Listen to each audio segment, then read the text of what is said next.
time for Tiger Talk on the Tiger Sports Network.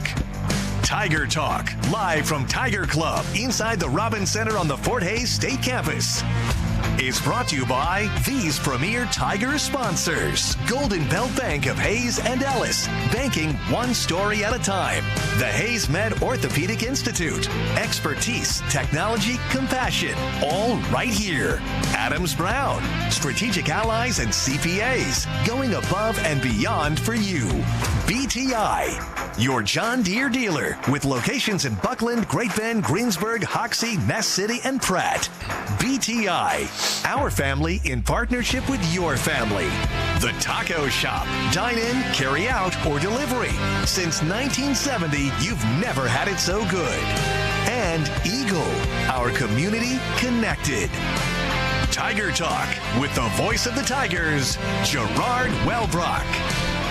And a good Wednesday afternoon. Welcome into Tiger Talk. This is Gerard Wellbrock, and it's good to have you with us here today as we talk some Fort Hays State athletics. We're going to get our first spring sport visit with baseball coach Justin Wickard here in just a little bit. Eric Wentz, head men's wrestling coach, and a little bit later on, Mark Johnson and Talia Cars are going to mix it up. Talia will go last. The women practicing right now. Both the men and women will be headed on the road later this afternoon for Jefferson City, Missouri. Big road games. Final road trip of the season, for the regular season anyway.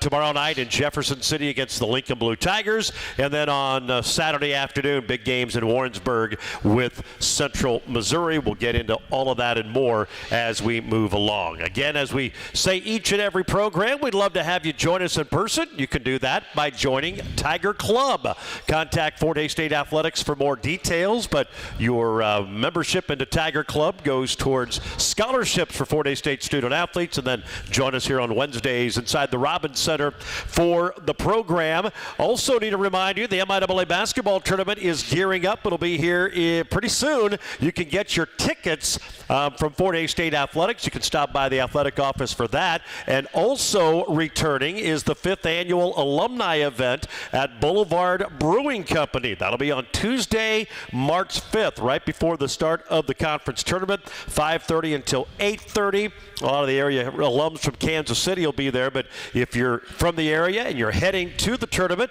head out a day early and go ahead and check it out. It's always a fun time. You need to register, though, by February 20th. You can contact Fort Hays State alumni here at the Robins Center for more details on that. But always a fun event at Boulevard Brewing, kind of getting the conference tournament week started. Again, we invite you to join in with a question. Go to the Fort Hays State Athletics website, fhsuathletics.com.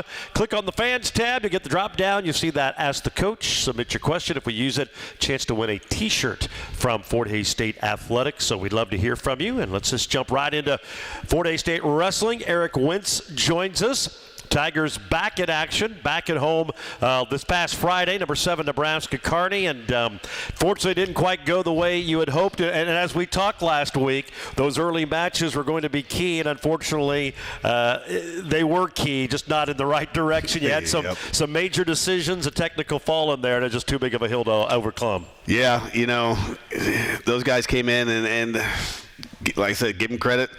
They're number 7 for a reason. You know, they found ways to put bonus points on the board, and we were competitive early in the matches. It seemed like things snowballed on us, and you know, we couldn't overcome if we gave up one takedown. It seemed like we just kind of mentally broke sometimes, and we had that conversation in the locker room afterwards. You know, one takedown isn't the end all be all of a match. You know, you got to be able to wrestle the next position, find the next point. You know, and we did have some good performances. You know, DeAndre Brown came out firing.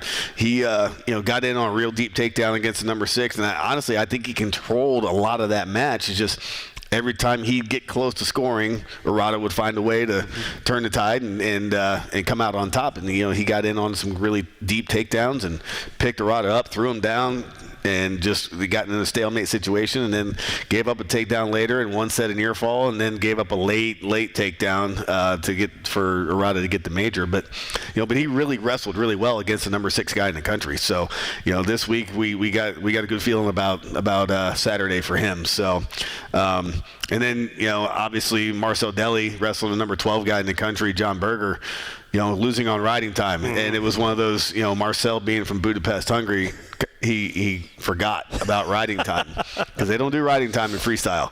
And so he looked over at the scoreboard. It was 6-6, and I'm emphatically yelling at him that you have to score, and he doesn't even attempt to score because he thought it was 6-6 going into overtime. So those 2 matches could have gone either way in my opinion, but then it just kind of got out of hand until about 197. So yeah, and Darius, what a great match, and looked like he may have had it and just couldn't quite get it done. But that one certainly lived up to the billing as you kind of previewed. It did. It was feel each other out for 5 minutes. For the first period and second period, Darius gets out right away in the second period, no problem getting out from. He very rarely gets ridden. Part of it's his sweating problem. He's very slippery. And then he scores that takedown in the third period to go up 4-1. And normally when he scores those late takedowns, he's able to put a hard ride on the guys and hold them down. And Kinsella, he must be some kind of weird strong because he fought through it, got to his feet, got an escape. It was 4-2, and next thing you know, there's 20 seconds to go. And Darius is doing everything right. He's holding position. He's controlling the center. Kinsella's trying to go big, and he defends a couple of big attempts from Kinsella, and they kind of circle back to the center, and Kinsella kind of does like a half-hearted effort leg attack, and Darius kind of shrugs him off, and Kinsella stands straight up, and Darius is down on his knees, and his leg is right there. And I would have a hard time not grabbing that leg too, and I told him this afterwards. But when you in those situations, you kind of know there's only 15 seconds to go. You don't need another score. You need to get the win to get the win over another ranked guy. And Darius reaches out, catches that leg, but stays down. And Kinsella literally just kind of 360s on him. Comes out as Darius is coming up. Kinsella slips his leg out, gets behind Terry in rear standing position with his hands locked, takes him down. Darius kind of goes into kind of like our other guys. They gave up a takedown, and they kind of went into even a 5-second pity party. But when there's only 10 seconds to go, you can't have those. And and he almost comes out on the edge. And we were hoping for a locked hands call, but ref missed a locked hands call. But at least in our opinion, he missed it. Right. We didn't have video review to look at it, but it was very close. But yeah, it was an exciting match, and we knew we needed to get that match, and that's the way we looked at the whole dual meet was. We need to get our hands on these guys because they are in our region. So, and a lot of these guys are going to be the 1 seed in the region. So, we need to make sure we knew what we were getting into and any adjustments we needed to make going into the regional tournament. Yeah, an unreal match there with Darius. And as you said, you don't want a takedown to become 2, kind of like the old adage. You don't want 1 loss turned into 2 or 3. Yep.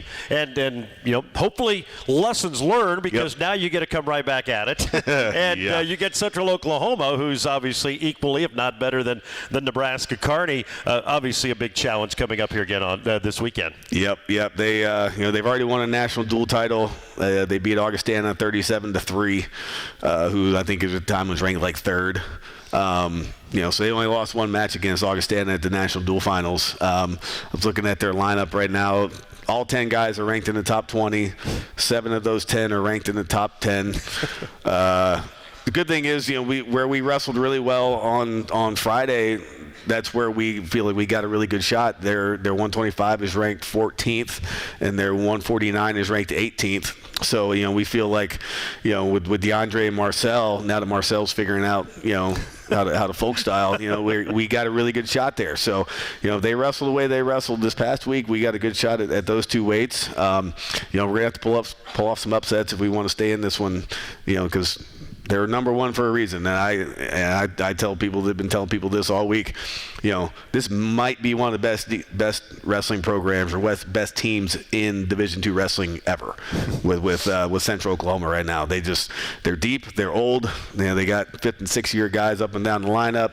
Their 141 pounder, I think, is 28 years old because he took 4 years off in the middle. Wow. So they're very seasoned. And you can wear them out. Yeah, I don't know how they do it. I know when I was 29, I was not competing. So but they're just a good team. So we're gonna have to really step up, and good thing is they're wrestling Kearney Friday night. Right. So they're wrestling for a conference championship Friday night. So maybe they'll come in a little banged up. Maybe coming off. Because there's a lot of toss-up matches in that duel for them Friday night. So I'm curious to see what we see on Saturday. Yep, that'll be at 2 o'clock on Saturday at the Coliseum, Fort Hays State and Central Oklahoma. Of course, if you can't make it out, it'll be streamed on the MIAA network through Fort Hays State University. Coach, should be a lot of fun. Hopefully your guys learned from last week and can put that into play and just be competitive and stay in those matches. Then you never know. Yep, you never know. We're talking to them about it. It's a great opportunity. Yep. Great opportunity. Beat somebody you're not supposed to beat on paper and use it as a learning experience going into the national qualifier. Well, good luck, and next week we'll preview regionals. Which, boy, here we are, right around the corner. Right around the corner. Gets real serious. Yep. There you go. That's Eric Wentz, head wrestling coach at Fort Hays State University. Again, the Tigers at home, 2 o'clock Saturday against number 1 ranked Central Oklahoma. Kansas Department of Transportation and the Drive to Zero Coalition invite you to join Tiger fans with a plan. If you're going to be drinking, always designate a sober driver. We're going to take a break. When we come back, we're going to talk some baseball as head coach Justin Wickert joins us after the break on the Tiger Sports Network, built by PwC.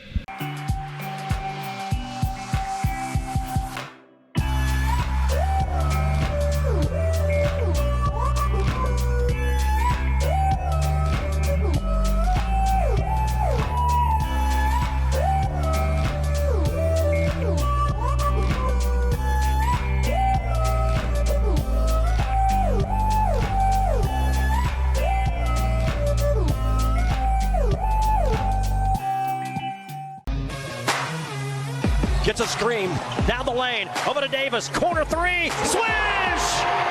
Trajan Davis has scored 5 in a row, 53-48. Fort Hays State by 5. Some of the action from Saturday as Fort Hays State knocks off Central Oklahoma. We'll be talking with men's coach Mark Johnson here in just a little bit, and women's coach Talia Kars in our last segment of the program. Tiger Talk today brought to you by BTI, your John Deere dealer. Locations in Buckland, Great Bend, Greensburg, Hoxie, Neff City, and Pratt. BTI, our family in partnership with your family. Right now we're going to talk some baseball. Yeah, it's here. It's been here for a while as the Tigers are already underway. Couple of weekend series. We're joined by Coach Justin Wickert. Team off to a 6-2 start, split with Adams State. Got a 4-game sweep in Ada, Oklahoma against East Central this past weekend. Welcome. It's mid-February and you're well into your season already. Good afternoon. Good to have you aboard here for our first program with some spring sports. Talk about your team a little bit. Off to a 6-2 start. Obviously, that Adams State series, that season opener is always interesting. It's one of those you maybe could have gone 1-3. You could have maybe gone 4-0. You get the split and then come back and have a good weekend against East Central this past weekend in Oklahoma. It was a unique start. We went out there. You always like winning the first game of the season. It gets the guys started on the right foot. We come back in the nightcap of that game, or the second game there, and we come back from a deficit, I think it was 9 runs, have opportunity. Cintron comes up, bottom of the 9th, hits a ball. We see it go over the fence. We have no clue what happened, and then like about 5 seconds later, the ball's thrown back into second base. He was in a home run truck, got thrown out at second. Lost that game, learned some lessons from it. Run hard until you see the umpire indicate home run. But it was good to see the guys come out and compete. The next day, we had pretty good starts the whole time, So the next day we had another guy come off the mound trying to figure out where some new pitchers fit. They're trying to figure out the difference between junior college and 4-year ball.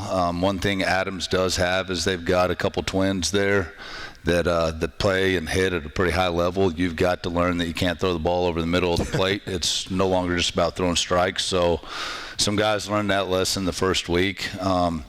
Ended up coming off with I think the final game in that series was the win. So we came back 2-2. Should have been better, but also happy to see the guys compete and get back into it. So And then East Central this past weekend, some pretty good games, pretty good pitching, though, throughout. Kind of kept them at bay and didn't score maybe the runs you did out in Colorado, but bottom line, you got 4 wins early in the season, which is always big.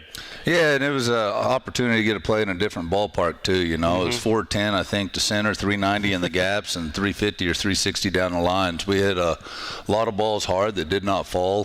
That's something guys got to understand, that's just going to be the case at times. You got to keep on going. You got to figure out ways to score runs when you can. Got a lot of hitters swinging it well, a lot of hard contact. DeGarmo is piecing up about every ball he hits and lining out half the time, and still hitting real well on it. And Cintron and Kreitzer, who's having a great start for us. So it was an opportunity to get out there and see what we can do. Pitching was definitely a lot better. We got a freshman off the mound that started. I think he threw 72% strikes. I think went 6 innings, 1 run.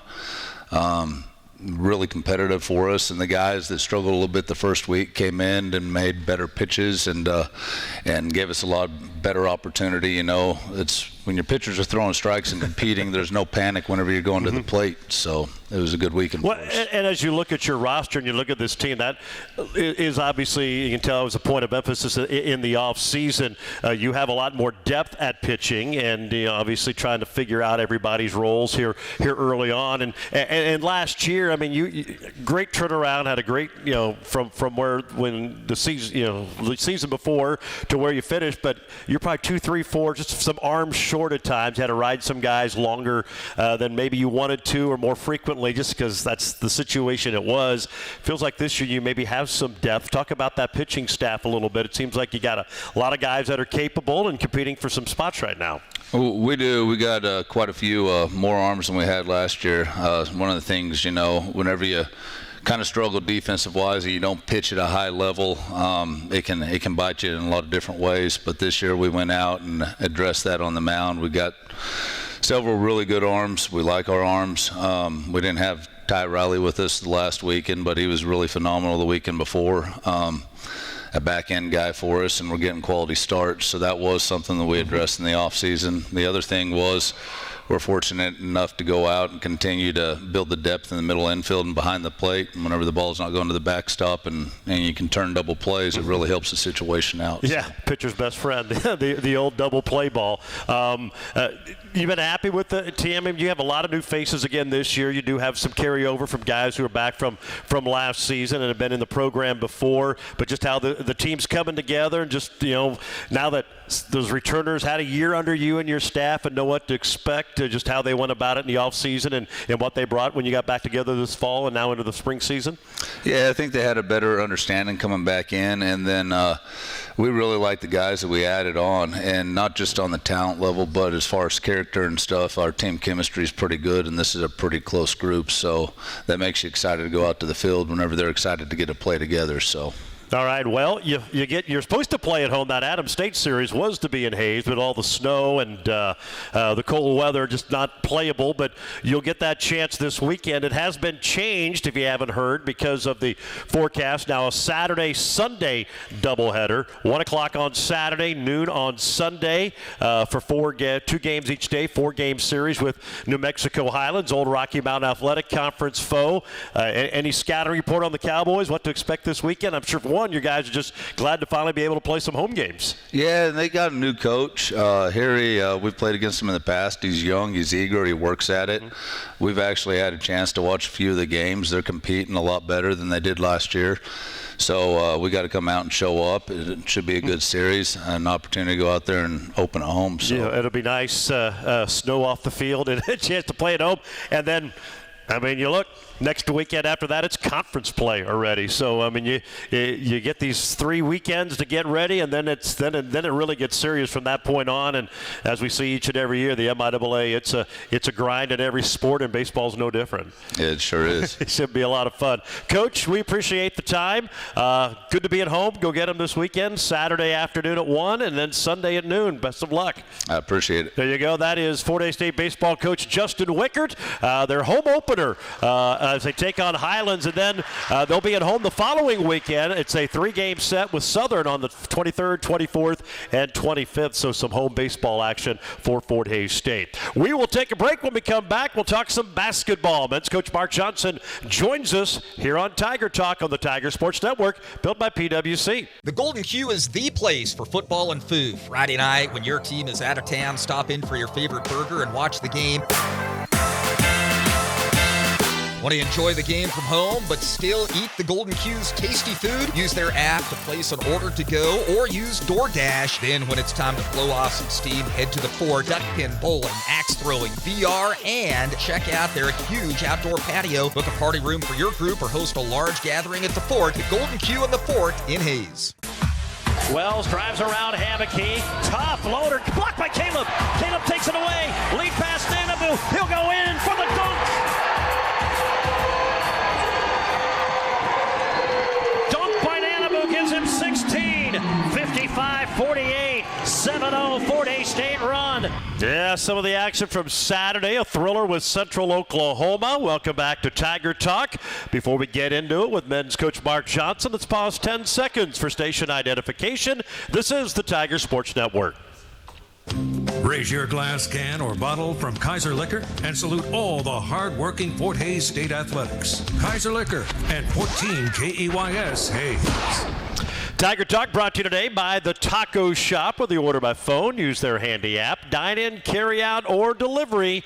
You've never had it so good. The Taco Shop, a Hays tradition since 1970. Welcome back to the program. Talking some basketball for the rest of the show. Men's coach Mark Johnson. Now we'll have Talia Cars in the last segment. The women practicing as both get set to hit the road to Jefferson City, Missouri. Final road trip of the regular season getting underway tomorrow night against the Lincoln Blue Tigers. Tiger men up to number 18 this week. Couple of home wins over Newman and Central Oklahoma. Congratulations. 2 nice wins. And I ran into someone Saturday who was at the game Friday and was asking about Newman's record and was shocked when they heard it because they weren't sure. And it's like, I was surprised how enthusiastic and how hard they played despite that. And that's kind of the MIAA. Records are so misleading. Newman gave you a battle, but you obviously found a way to get by them. There's a lot of really good teams that aren't having the success you are, but are certainly capable of for one reason or another, and they're a prime example of that. They really came in and played hard and gave you all you wanted.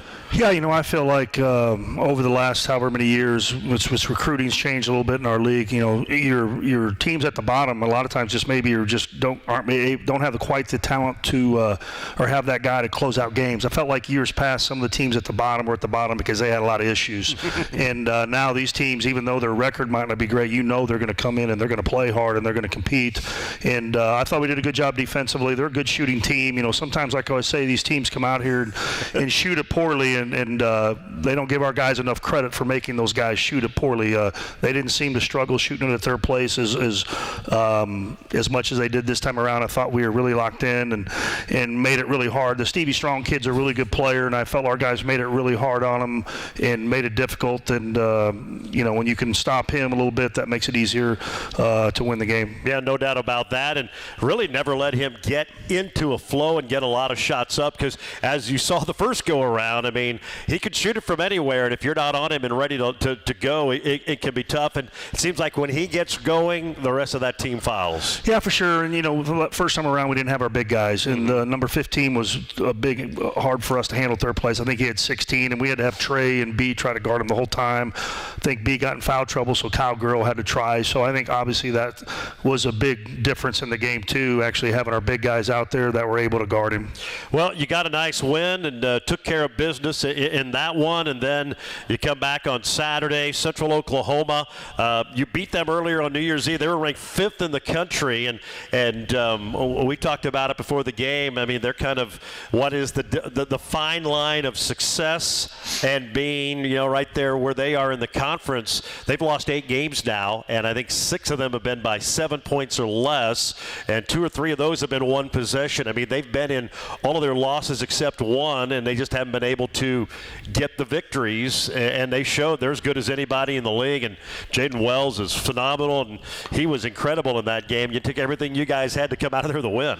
Yeah, I mean, that's, you got to win your close games, and then you can look at it both ways. Obviously, we've lost some overtime games that's disappointing and upsetting, but then you look at, we've won a lot of close games too. Even at home, we've had about 3 games minimum that have come down in the last 30 seconds. So, but that's the key, is winning your close games, and I thought we guarded them really well till the end, and I don't think we guarded Wells that bad. He hit really hard shots. In the moment, you're frustrated. I thought B was a little late on a couple helps there, and then you watch the film, and he really wasn't. The guy just hit a couple unbelievable shots, and luckily we were able to make enough free throws. I thought in that game our depth was really key. Getting RJ back a little bit healthy is giving us 9 guys. With Lucas out, we still have 9. But first half, Jaheim was great, and I thought Connor was able to get in and give us really good minutes the first half.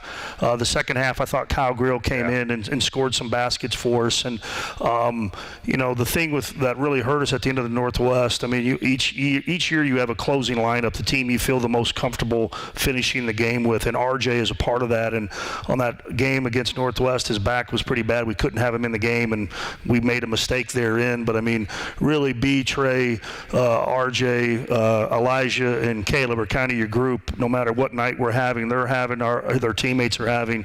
Those are the guys you're going to go ride the last 6 minutes, 7 minutes of a game. You got to go, find a way to win it.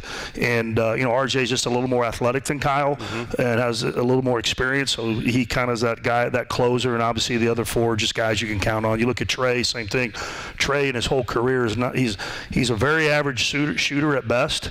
He's just a maker. You know what I mean? And the guy just made 2 big-time threes when it mattered. And there's guys who can shoot it, who wilt under pressure. There's guys who maybe aren't that great as shooters, but when the moment arises, can step up. And that's Trey. Trey a lot of times is going to make some important shots for you. Well, and that was that game. You didn't shoot it great, although the final numbers don't look awful, but it's because you made 5 of your last 6 field goals, 3 of your last 4 threes, and 5 of your last 6 free throws. I mean, I think it was tied or something with about 6.5 to go, and then your guys just took it to the next level and made their shots down the stretch. And if they don't do that, you probably don't win. No, I mean, because we couldn't stop the Wells kid. Like I said, I mean, there's not much we could do with him. I thought we were there a lot of time. Heck, we even fouled him on one of them that he made. So we had to keep scoring. And another guy that's been great for quite some time now is Elijah, and he deserves to be an all-conference guy. And I hope he gets that. He shouldn't be an honorable mention all-conference guy. He should be an all-conference guy, and hopefully that happens for him because he's had a great last 8 games, 10 games, whatever it is. I think his scoring average in conference is up to over 14. He's like Caleb. They're both two-way players. I mean, these guys don't just go play offense. They go play defense, and they got to take the challenge. At our level, most nights the best players are your perimeter players, and they got to go guard those guys night after night. Well, and he's playing with some confidence right now, and as you always said, when he can hit that little mid-range jumper consistently, watch out. He's starting to do that. He's throwing in a few threes along the way, and a big one on Saturday as well, and that's been nice to see. Because you said those other things seem to always be there every night out. Yeah, he's up to 34% in conference now, which, like I've said the last few years, and he's not necessarily going to be a guy that's going to shoot high 40s or 40s, but in practice every day he's about a 35. He makes just enough to make you honor him, and for whatever reason in games it really hasn't happened for him until the last 10 games. I think he's finally getting a little comfortable and confidence in himself. Well, the Tigers get the 2 wins and now sets up a big road trip.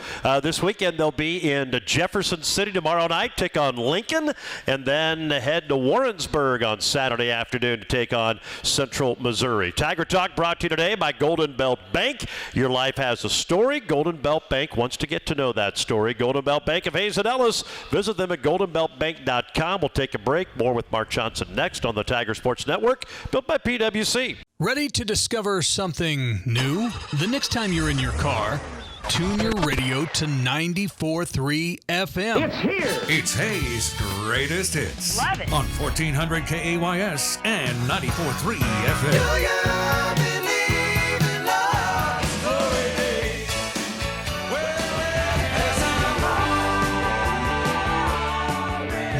94.3 FM, KAYS. Go ahead, check us out.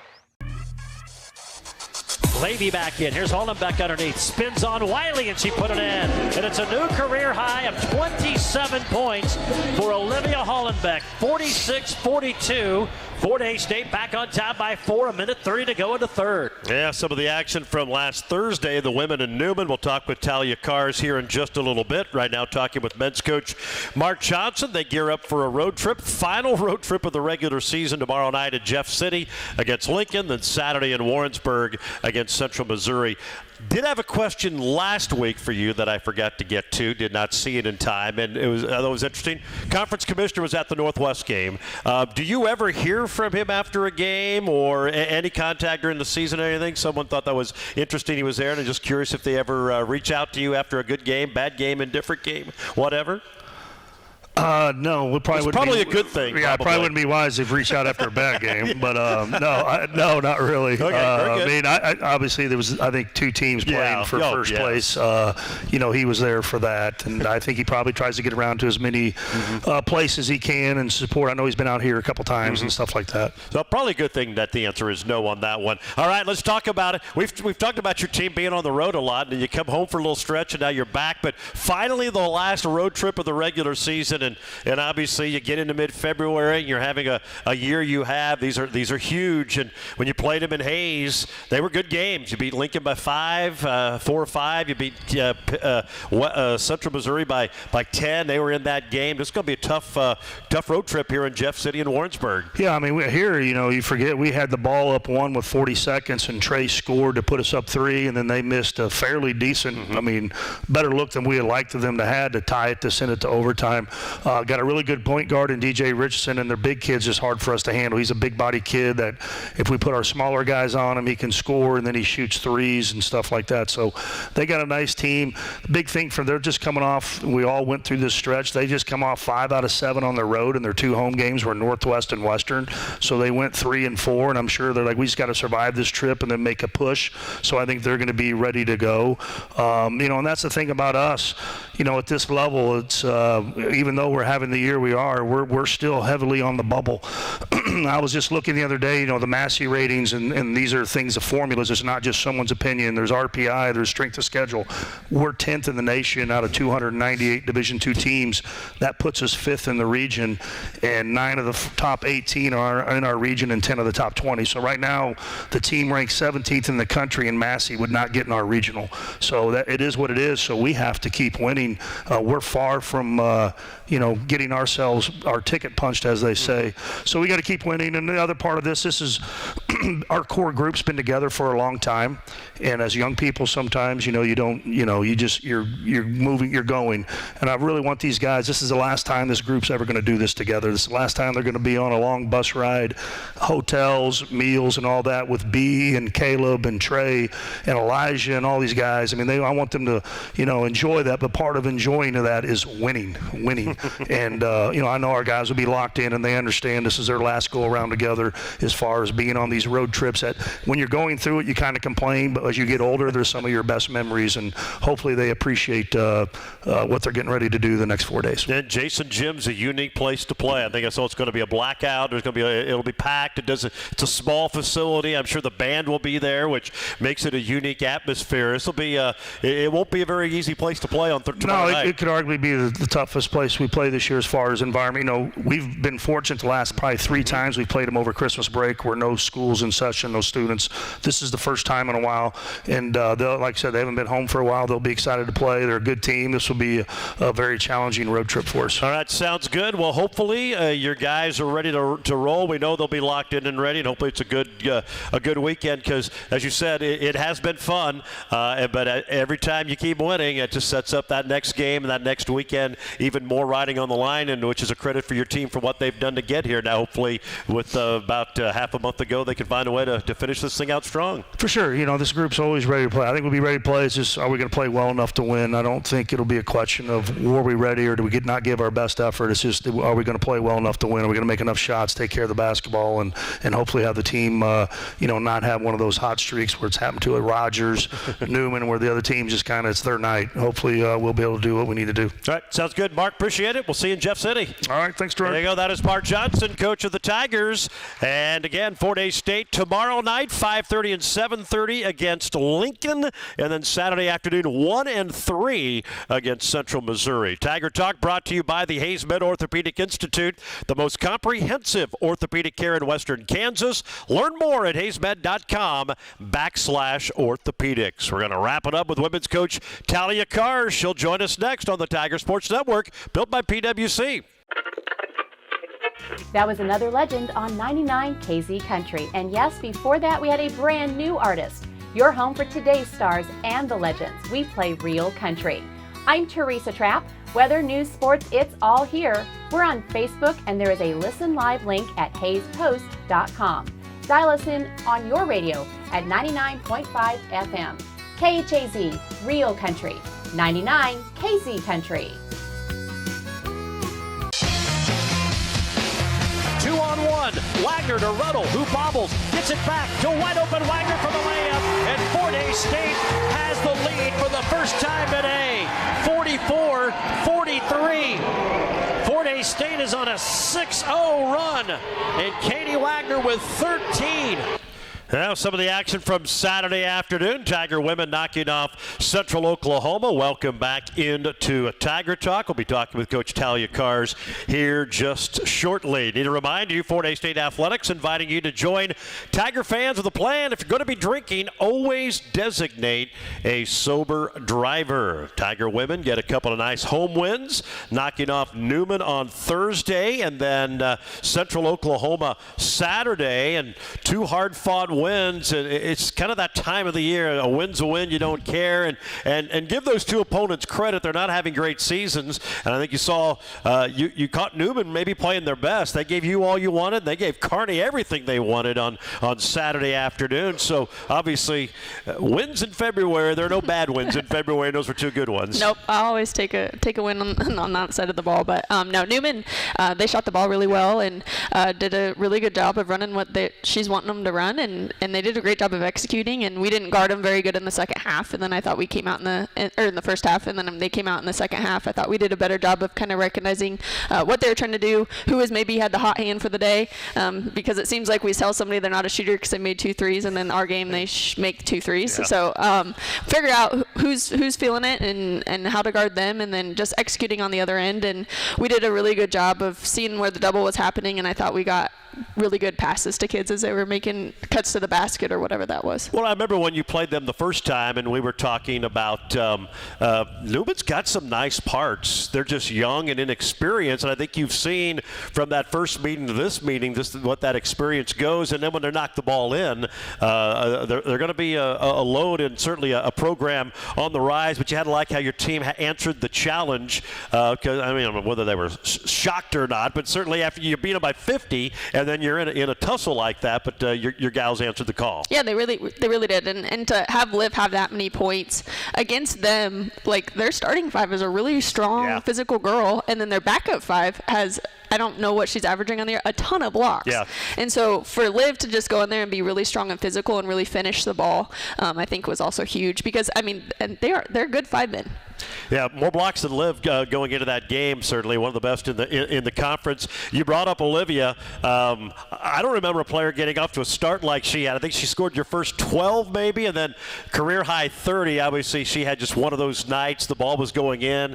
Teammates were getting it to her, and she was finding ways to get open. Yeah, and she was getting a call, which she doesn't always get, and she did a good job of making her free throws when she got that call too. And she finished the layups through the physicality, and we did a good job of seeing her when she was there. And it was nice to see her get 7 rebounds, led for the team in that stat category, her and Katie, and that's an area she continues to get better each and every year. She's having her best rebounding year in her career. Yeah, no, she's doing a great job of being aggressive, and when she's not maybe scoring, she's figuring out other ways that she can help us out and ways that we need to see her improve and grow, and she's continuing to do that. Did you know she was getting close to 30? And if you've got a player like that, well, I mean, if they're close to a milestone, let them try to do that? No, I had no idea until I had walked, and I don't make it to the end of the bench very much, but I walked to the end of the bench, and I think she had 28 at that point, and Clary's like, get 30! And I was like, oh. And so, worked out good. Well, it did work out good. It was a nice round number to finish it off with 30. And then you come back and face Central Oklahoma, and we've talked about it. I mean, they're second-year head coach, but they played really well. A lot of talent. I mean, they can do things maybe some other teams can't do, just the way they play, their athleticism and everything. And obviously they came here to play, but again, your team found a way to answer the call and get a win. Yeah, no, I thought Sydney did a great job against their point guard, especially without Brooke for that game, just because of Brooke's shoulder. And that was something going into Saturday I was worried about without Brooke, as only having one true point guard right now. And Sydney did a good job of taking care of the ball. 22 is probably one of the best defenders on the ball in the league, and she did a really good job. I was nervous they were going to pressure us most of the game, and they ended up not, which was to our advantage, I think. And again, we found ways to score. 2 big runs in that game. You fell behind by 14, 3 times in the first half, but then you closed that second quarter on a 15-3 run. What changed? And obviously that was key to get you back into that game going to the locker room. Yeah, she kept throwing in a bunch of different lineups, and I felt like when we did make that run, we had a good lineup in against who they had in, and we did a good job of getting the ball where we wanted it to go. And then defensively, we again settled in a little bit, figured out who was scoring, who was feeling hot that game, and figured out how to guard them and made it tough for somebody else too. And then third quarter obviously was nice to see. Katie kind of fueled it, and you had that was it a 15-0 run to go up 10, then just kind of maintain it the rest of the day. Yeah, no, those runs are definitely huge, and won another quarter in the second quarter, which was a big for us going into halftime. And then I think we discussed things at halftime that were working, that weren't working, and we went out and we executed them well in the third quarter. What is a halftime? I mean, obviously, if a game you're playing poorly, I think we know how halftimes might go, but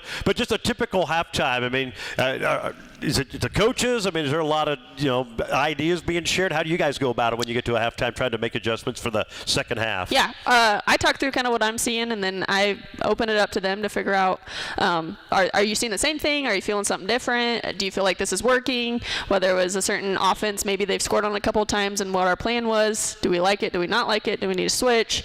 And so it's a little bit of back and forth on figuring out what they think they can do and what I think we should do, and figuring out what that looks like. Well, it's been pretty good formula so far. You've by and large have had pretty good adjustments in second halves. I need to talk about Katie in this one. Another double-double. She's on a roll with those. 24, 13 boards. She was 8 of 14 from the floor, 8 of 10 from the foul line, but 6 assists, 3 steals, and her steals and her assists, those numbers have been really up this year. It's really rounded her into just a complete player. Not that she wasn't already, but when she's doing what she did on Saturday, it's fun to watch. Yeah, no, she understands, I think, what the other team's trying to get done, and especially away from the ball. She just understands where they're trying to get the ball, and I think that's where she's getting a lot of her steals, is reading those passes as the ball is away from her, and she's able to kind of play the gaps. And then as far as the assist goes, she's understanding that people are really trying to take away her ability to score, and she's finding the open person. And those 2 stat lines, I think, is really what got her the MIAA Player of the Week this week. It's not many times that you score 30 points and then your teammate gets the Player of the Week, but Katie just overall had a really good, solid stat line. Yeah, no doubt about that. All right, Tigers back on the road. As we mentioned, final road trip of the regular season. Lincoln Thursday, and then Saturday afternoon in Warrensburg against Central Missouri. And obviously 4 days in Central Missouri has become a nice rivalry. So many big meetings over the years, but Lincoln's playing pretty good ball. They're tough at their place. Like we talked with Mark Johnson a moment ago, so tough road trip. And you look at your team right now, you're kind of where you were last year. It's been a little bit different journey to get here. Last year, this stretch, I think you lost 5 out of 6, and it kept you out of the NCAA tournament. You're kind of in that same position. If you can finish this strong, obviously you can improve your lot for postseason dramatically in the next 2-3 weeks. Yeah, we definitely have a tough 5 games to go here, and that's the beauty of the hard games, is that we are in control of our destiny. Okay. If we win games, we're in. If we lose games, we're not. Pretty simple. Yep. Hopefully it starts on tomorrow night with the Blue Tigers of Lincoln in Jefferson City. Coach, as always, we appreciate it, and we'll see you in Jason Gym. Thanks, Gerard. There you go, Talia Cars, coach of the Tiger women. Again, 5:30 and 7:30 tomorrow, 1 o'clock and 3 o'clock on Saturday. We'll have them both on the Tiger Sports Network, Tiger Radio Mix 103.3. Again, you can listen through TuneIn and sync us up with the MIAA TV feed.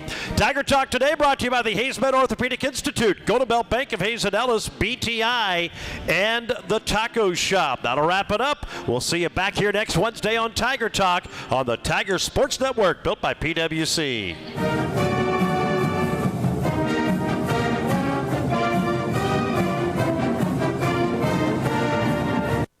Voice of the Tigers, Gerard Wellbrock, inviting you to join us for Tiger Talk Wednesday afternoons at 12:10 on KAYS. The show is part of the weekly Tiger Club meetings live from the Robbins Center on the Fort Hays State campus and brought to you by Golden Belt Bank of Hayes and Ellis, the Hayes Med Orthopedic Institute, the Taco Shop, and BTI, your area John Deere dealer. That's Tiger Talk, live from Tiger Club Wednesdays at 12:10 on 94.3 FM and 1400 AM KAYS.